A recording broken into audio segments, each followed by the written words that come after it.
South Sudan's warring factions have signed a ceasefire plan, a move that is hoped to end weeks of fighting between the government and anti-government forces.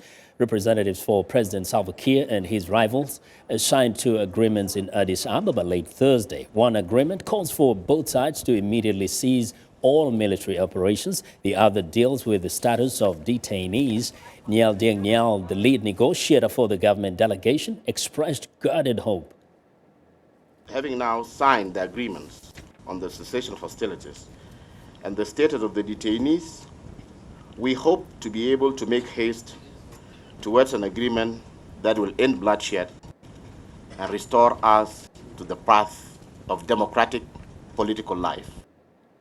Well, following the signing, the U.S. State Department released a statement calling on all of South Sudan's leaders to work quickly and earnestly toward an inclusive and comprehensive political dialogue. The statement also declared that the country's leaders should hold accountable those who committed abuses against the South Sudanese people.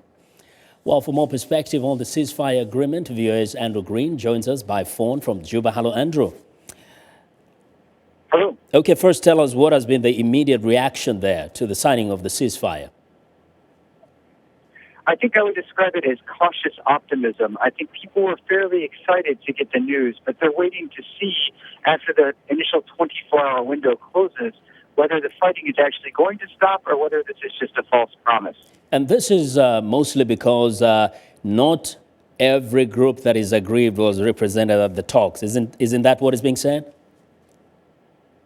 Yes, there are concerns that some of the anti-government forces were not included in the talks and that they may continue their rebellion against the government, that they don't feel like they were included in the ceasefire agreement and that it doesn't really concern them.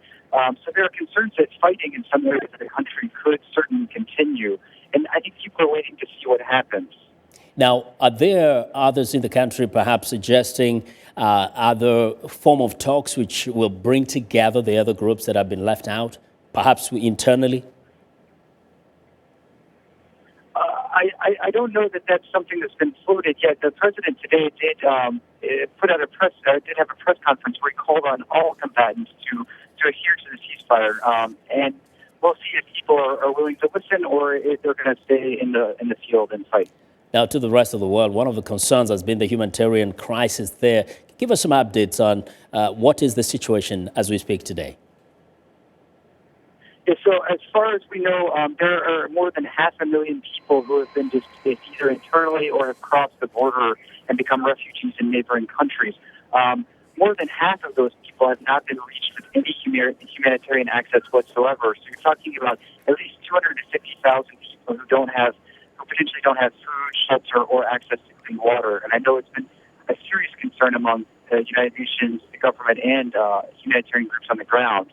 We're hoping now that with the ceasefire, they might regain access to some of those people and start being able to help them. Andrew, we appreciate that insight.